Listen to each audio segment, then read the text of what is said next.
Buenas noches a todos. ¿Cómo estáis?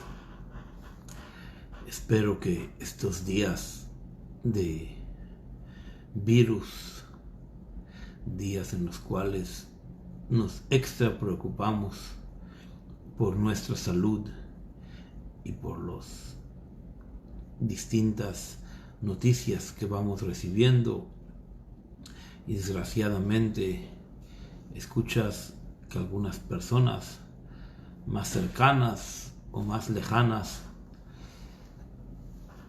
han caído infectadas por este virus. Al final de todo sabemos de que se superarán y llegarán a un buen fin con buena salud, pero no deja de preocuparnos, y preocuparse hace muy mal.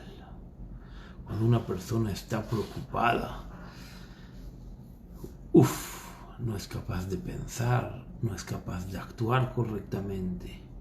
Y lo peor de todo es que cuando una persona está realmente preocupada, lo poco o lo mucho que hace lo dejan a la persona inestable. No sabe si lo ha hecho bien, si lo ha hecho mal. Nos roba nuestra propia autoestima, nuestra propia seguridad. Entonces, ya que estamos empezando a estudiar un poco de Torah, me he propuesto que cada día compartir un poquito, ya que estamos confinados un poco en nuestros lugares. Espero que esta Torah sea un poco de bendición para todos nosotros, y que el mundo esté bendecido por el Creador, y que podamos volver a nuestra rutina, y que nuestra nueva rutina, que seguro cuando volvamos a este nuevo mundo que van a ser después de esta pandemia, incluya en nuestras agendas tiempos de Torah y tiempos de dedicación a nuestro alma, a nuestra familia, a nuestro bienestar personal. Hablemos un poco de la vida después de la vida y el infierno, una palabra difícil. De hecho, creo que en hebreo no existe esa palabra infierno, existe la palabra Gehinom, que obviamente no se traduce como infierno, pero hablemos de ello, hablemos juntos. Comenzaré con una pequeña anécdota, la recuerdo muy bien. Un día estaba sentado en el Bet Chabad, en el antiguo Bet Chabad, en la calle Joan Gamper, y me llama una persona y me dice: Rabino, necesito hablar con usted con urgencia, estoy de camino, por favor, espéreme. Era un poco tarde, y le digo: bueno, si es realmente urgente, me lo puedes comentar por teléfono. No, necesito hablar con usted ahora, y por favor espéreme. Bueno, lo esperamos, y cuando llega a mi oficina, el espacio era pequeño y la puerta hacía ruido cuando abríamos, y me dice: Rabino, he venido a hablar con usted de algo sumamente importante. Quiero saber si me voy a ir al infierno. Y le digo: bueno, no sé, si has hecho algo muy malo, quizá te vayas al infierno, pero si no has hecho nada malo, pues seguramente no te irás al infierno. Pero ¿por qué te preocupas por el infierno? Todavía tienes tiempo para vivir. Y yo la verdad es que estaba cargado de cinismo. Recuerdo que era tarde, pero inmediatamente que me di cuenta que el hombre preguntaba con seriedad, cambié mi tonalidad y le dije: ¿estás preocupado por el infierno? Hablemos del infierno y cuéntame un poco de ti. ¿Quién eres? Me dice: mira, yo solamente trabajo aquí en Barcelona, trabajo de lunes a jueves, y el fin de semana vuelvo a mi comunidad donde vivo el resto del tiempo. Y le digo: ¿y por qué no le preguntaste a tu rabino de tu comunidad si hay infierno? Y me dice: te voy a decir la verdad, Sí le pregunté, pero me dijo que no me preocupase por el infierno, porque como no voy a entender, prefería no contestarme.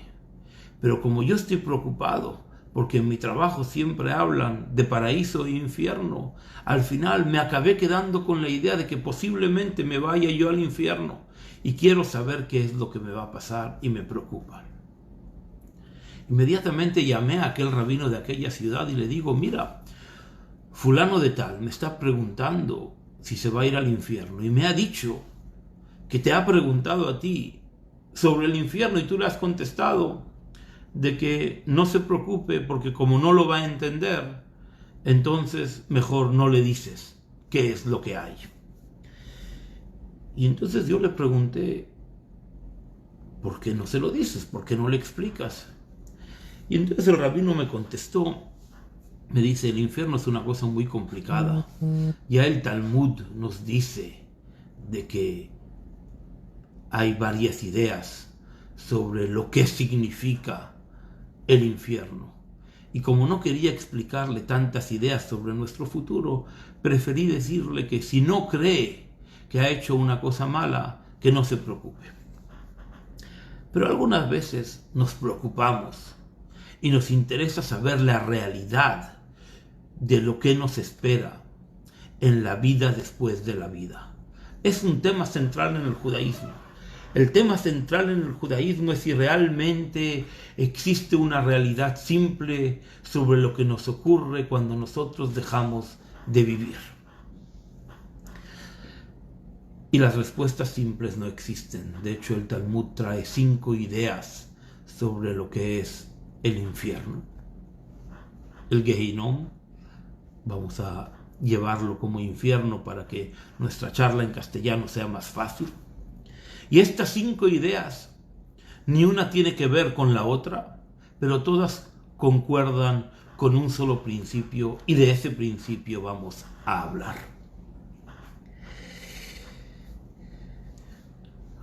La vida no se puede morir, y la muerte no puede vivir. Es decir, si algo vive, esto vivirá para siempre. Y si algo está muerto, nunca vivirá. Este es el principio talmúdico de poder entender cuál es nuestra posición en relación a la muerte, a la vida y a lo posterior. Y lo repito, por si no quedó claro, lo que vive vivirá y lo que muere, lo que está muerto, nunca vivirá.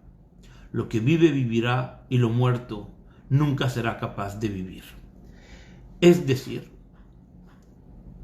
que no tiene sentido hacer un planteamiento sobre si la muerte mata a la vida que nosotros vivimos. La vida que nosotros vivimos no muere. La respuesta es absoluta. La vida no muere. Lo que sí muere es la forma en que nosotros somos capaces de percibirlo. Y expliquemos. El judaísmo cree que el alma entra dentro de nuestro cuerpo y el cuerpo pide prestado vitalidad a nuestro alma. Es decir, todo tiempo que nosotros respiramos, sentimos, pensamos, hablamos, deseamos, tenemos voluntad, es porque estamos le pidiendo prestado vitalidad a nuestro alma. Y entonces el alma seguirá viviendo siempre. Y cuando el cuerpo ya no es capaz de pedirle prestada vitalidad a nuestro alma, el cuerpo volverá a su origen. En el lenguaje talmúdico, el cuerpo es tierra y a la tierra volverá. Por eso nos preocupamos de un respeto absoluto al cuerpo y a su entierro. Porque el cuerpo vuelve a su origen y el alma también vuelve a su origen. Uno y otro vuelven a sus orígenes. Durante un tiempo estuvieron fusionados, los años que nos tocó vivir, y en un momento dado, esa fusión deja de existir. El cuerpo vuelve a su origen, que es la tierra, y el alma vuelve a su origen, que es la divinidad, y hablaremos de ella. De hecho, voy a matizar en el lenguaje de la Kabbalah la idea de que lo que vive sigue viviendo y lo que es inerte seguirá siendo inerte. La Kabbalah dice que la visión, el dolor, las relaciones, la voluntad y el placer, las repito, la visión, el dolor, las relaciones, el placer y la voluntad y los deseos de la persona siguen viviendo para siempre.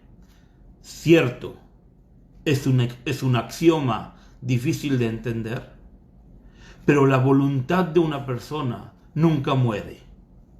La pregunta es si tiene herramientas para plasmar esta voluntad que tiene, este deseo que el hombre tiene. No es lo mismo voluntad que deseo, hablaremos de ello un poquito más adelante. Y también el hombre y su visión, a través de los sentidos que tenemos en vida, tampoco mueren. Pero para entender cómo viven, tenemos que poder entender que en la idea del judaísmo, la vida, Jaim, vida, y la verdad, Emet, son gemelos, inseparables. No hay vida sin verdad y no hay verdad sin vida. Y del mismo modo en que nosotros no somos capaces de entender la verdad de una manera absoluta, aunque sabemos que existe, y nosotros creemos, el pueblo de Israel cree que la verdad está en la Torá, en la Biblia, del mismo modo la vida no somos capaces de entenderla plenamente. Podemos entender el principio, podemos entender los mecanismos de la concepción, podemos entender cómo vivimos, cómo respiramos, cómo nuestro corazón funciona, cómo nuestros sistemas nos dan, todos ellos, salud, pero la vida en sí, del mismo modo que la verdad en sí, está lejos de la plenitud de nuestro entendimiento y siempre estaremos en su búsqueda. El hombre busca la verdad y el hombre también busca la esencia de la vida. De ambos estamos absueltos, exentos de poder llegar a entenderlo.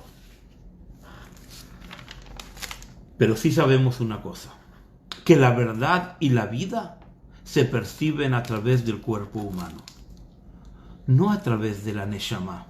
La Neshama percibe la verdad y percibe la vida en una forma en que nuestro cuerpo no es capaz de hacerlo realidad. Es decir, aunque nuestro cuerpo pide prestado vida y vitalidad a nuestro alma, nosotros no percibimos todo nuestro alma.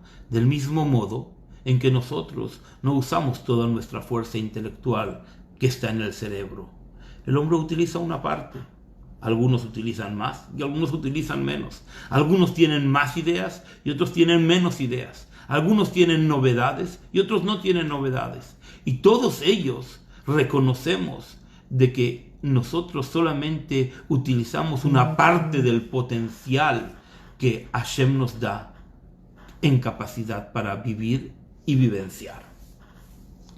De hecho, es tan así que la verdad y la vida se perciben a través del cuerpo parcialmente, que cuando nosotros vemos la obra de un ser humano, nosotros somos capaces de entender que este ser humano tuvo una visión, una misión, unos objetivos, que fue capaces de plasmarlos de una manera o de otra.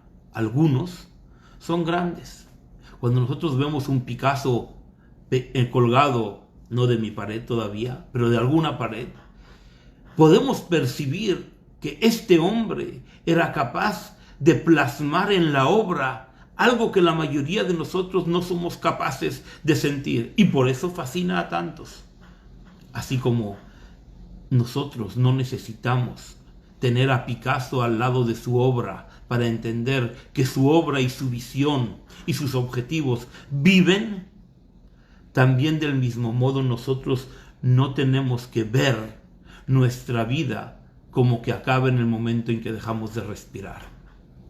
De hecho, en el lenguaje de la Torá, en el lenguaje bíblico, un libro y su reflexión viven mejor sin el autor que con él.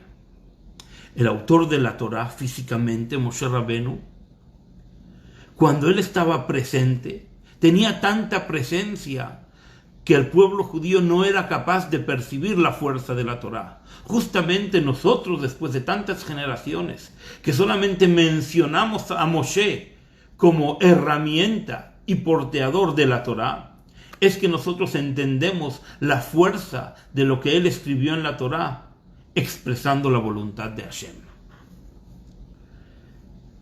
Cada uno de nosotros vive un tiempo en este mundo donde alma y cuerpo están fusionados para plasmar voluntades, deseos, visiones, y el día que nosotros no estemos, estas voluntades, deseos y visiones seguirán viviendo, pero de otro modo.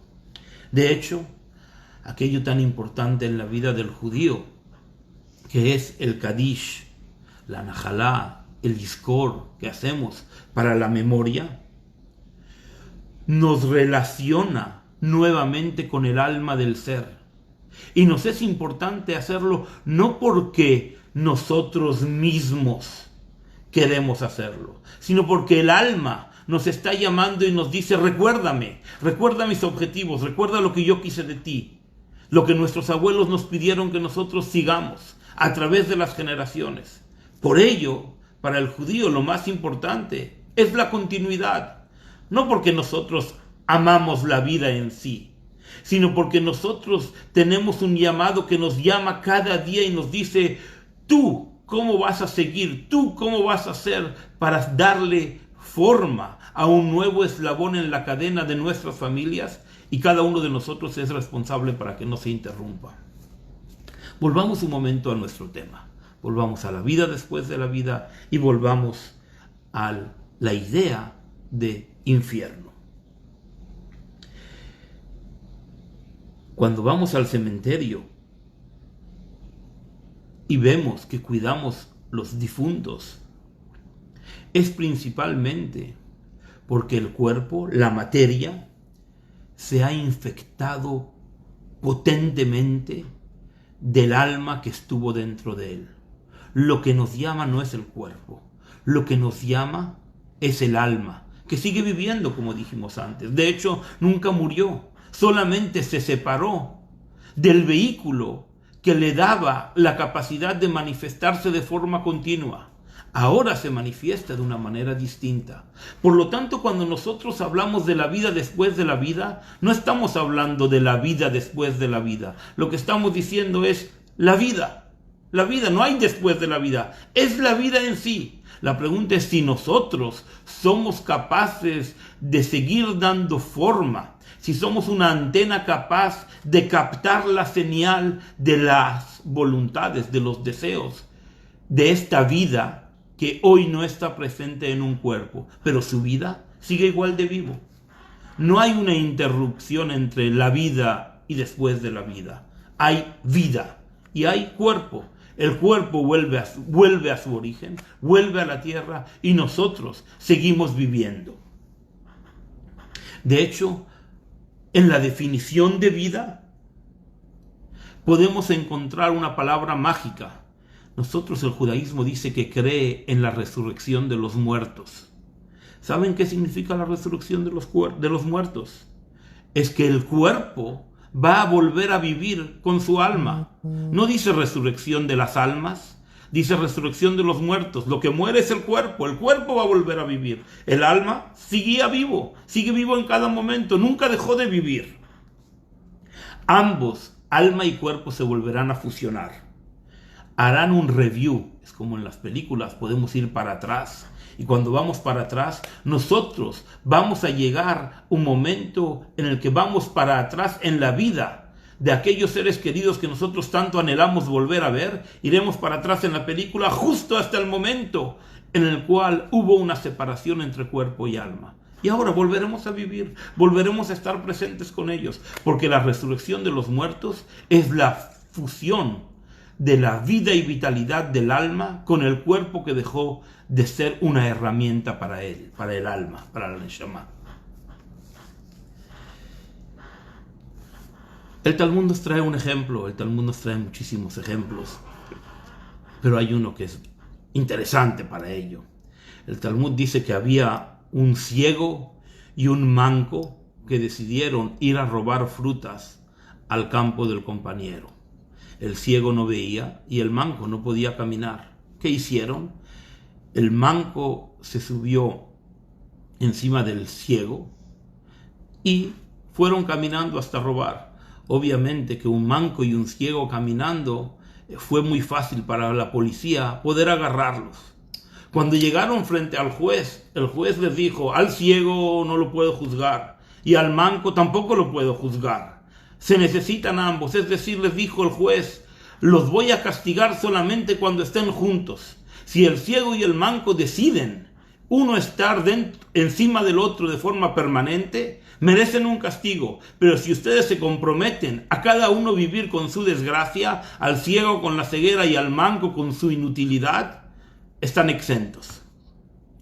El alma es ciega en este mundo y el cuerpo es manco en el mundo venidero. Ambos tienen que fusionarse para poder cumplir las mitzvot, para poder ser antenas de la voluntad y el deseo de Akadosh Baruj Hu. De hecho, en esto quiero matizar. Akadosh Baruj Hu principalmente se manifiesta a través de deseos, un deseo en que nosotros cumplamos con lo que se ha escrito en la Torá, y el hombre principalmente se manifiesta a través de voluntades. También tenemos deseos, pero nuestros deseos son muy efímeros, se inclinan rápidamente detrás de pasiones y duran poco. En cambio, las voluntades son firmes, nos hacen levantarnos cada día, cada mañana, nos hacen trabajar, nos hacen esforzarnos, etcétera, etcétera. Ambos tenemos voluntad. Hombre tiene voluntad y deseo, pero se manifiesta principalmente a través de la voluntad. El ciego y el manco unidos somos cuerpo y alma que nos levantamos cada día juntos para que el manco nos guíe al ciego que es el alma, que en este mundo físico no tiene ojos, porque él solamente ve espiritualidad. Puede ver espiritualidad, puede guiarse a través de la espiritualidad que el cuerpo lo lleva hasta un lugar que normalmente el cuerpo es finito. El cuerpo, por ser manco, se cansa rápido en su movilidad. Paraíso y infierno que nosotros mencionamos no son para el cuerpo. El infierno solamente existe para el alma. El alma se puede ir al infierno.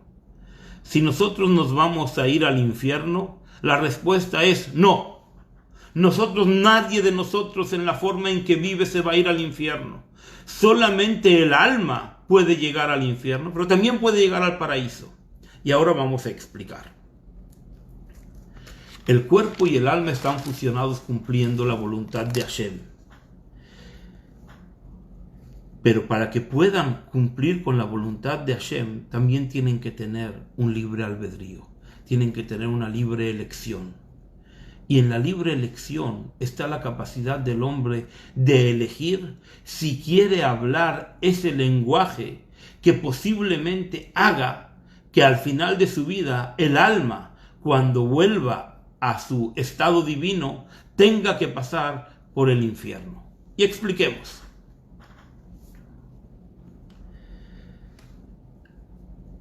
Un ejemplo de la Hasidut. Sabemos, una persona estaba buscando parnasá, sustento, y en su búsqueda profunda decidió irse a una isla que le dijeron que estaba llena de diamantes. Llegó a la isla y veía por todos los lados diamantes en el suelo. Fue a comprar comida con los diamantes que encontró.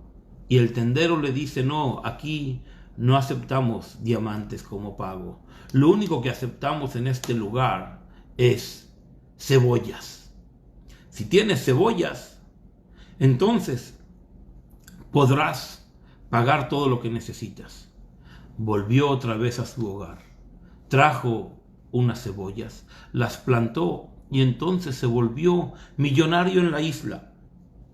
En vez de millonario era cebollanario. Tenía millones de cebollas y en la isla era el rey. Pero un día extrañó a su familia. Y cuando extraña a su familia decide volver a la tierra de su familia, de sus propios seres queridos. Y se lleva todas las cebollas. Pero en el camino todas ellas se pudren. Y cuando llega a casa les intenta explicar a la gente, a sus hijos, qué es lo que les ha traído. Y ellos le contestan: lo que nos has traído está todo podrido y aquí no tiene ningún valor.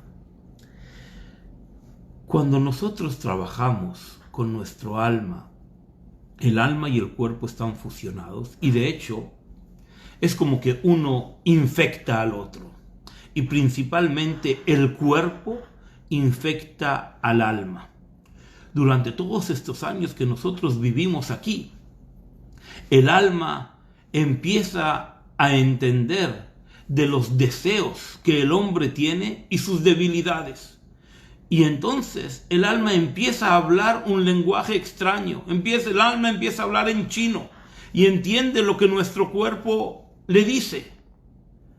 Cuando el alma llega, después de 120 años, viva otra vez a su fuente de divinidad, se encuentra con que allí arriba nadie habla el lenguaje del cual él está impregnado. Y entonces tiene que ir durante 11 meses, de hecho podrían ser 12, al infierno. El infierno es un lugar donde el alma se vuelve a restablecer en su lenguaje y deja de entender de valores, deseos, inclinaciones mundanas para volver a hablar el lenguaje que es materno para él, divinidad. Durante 11 meses, el alma puede irse al infierno. El infierno, según el Talmud, es el mérito que el alma tiene para que nosotros para que el alma pueda hablar el lenguaje que necesita. Y el lenguaje que necesita es un lenguaje divino, que durante el tiempo que estuvo en tierra se olvidó de hablarlo. ¿Por qué se olvidó de hablar? Porque muchas veces el cuerpo, por libre elección, dejó de comunicar con su alma, dejó de comunicar con el que le está prestando vitalidad. Y se pensó que el cuerpo es autónomo y que el cuerpo vive por sí y que no necesita de nada más. Cierto es que esta casuística tiene un mayor énfasis en la idea del judío. Todos tenemos alma. Todas las personas, los chinos, los españoles, los italianos, todas las personas en el universo tenemos alma. Pero el judío, además de tener alma, tiene una dualidad. Tiene un alma divina que solamente habla lenguaje divino. El alma normal no llegará al infierno nunca, porque no necesita refinarse.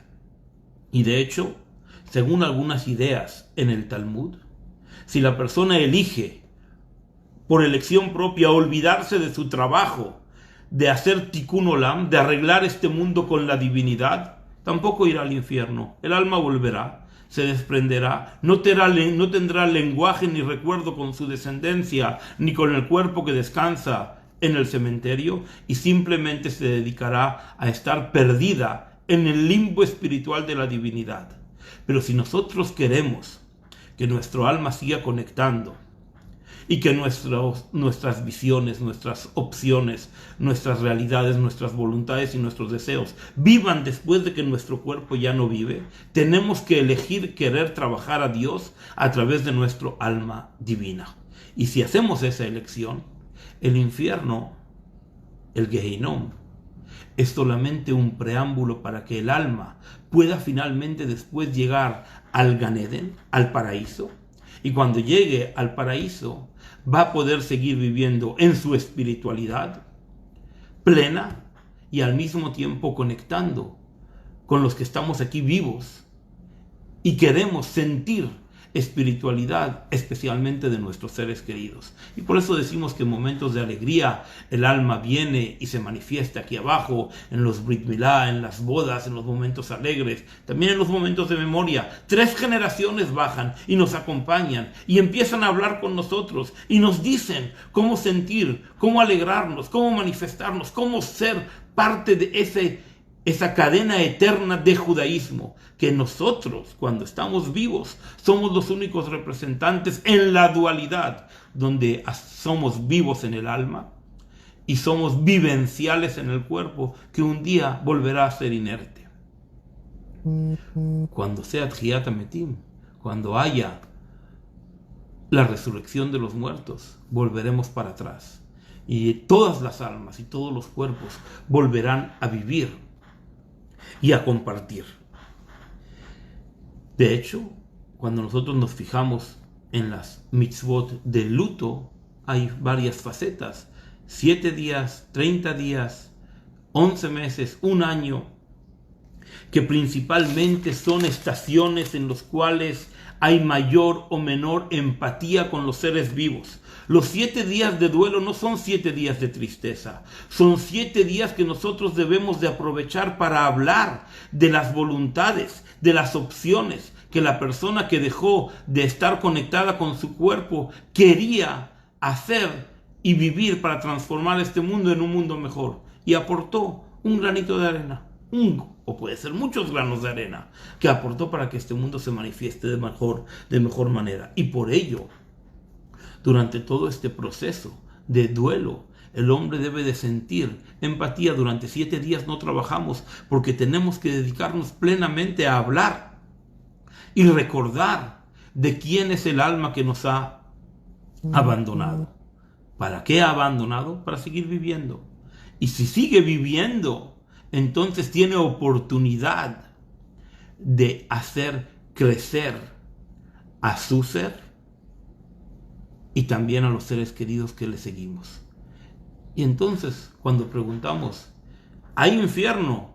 Sí, hay infierno para el alma, porque el alma puede necesitar refinarse para olvidarse del lenguaje de inclinación hacia el puro mundanismo, hacia la esencia de lo físico, para llegar a un lenguaje más espiritual que nos permite conectar con Akadosh Baruj Hu de forma continua, a él y a nosotros. Y de ahí es nuestra responsabilidad, la capacidad de estar continuamente elevando lo físico a lo espiritual, y en esa elevación de lo físico a espiritual todo el mundo se eleva para bien, hasta que de tanta elevación todas las chispas se van uniendo hacia este mundo espiritual, en el cual todos volveremos a hablar un lenguaje espiritual, en el cual el cuerpo percibe las necesidades del alma por encima de percibir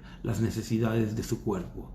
Y eso se llama Geulá. Geulá es redención, es que el cuerpo percibe más al alma que a su propia identidad natural, que es el cuerpo y lo mundano.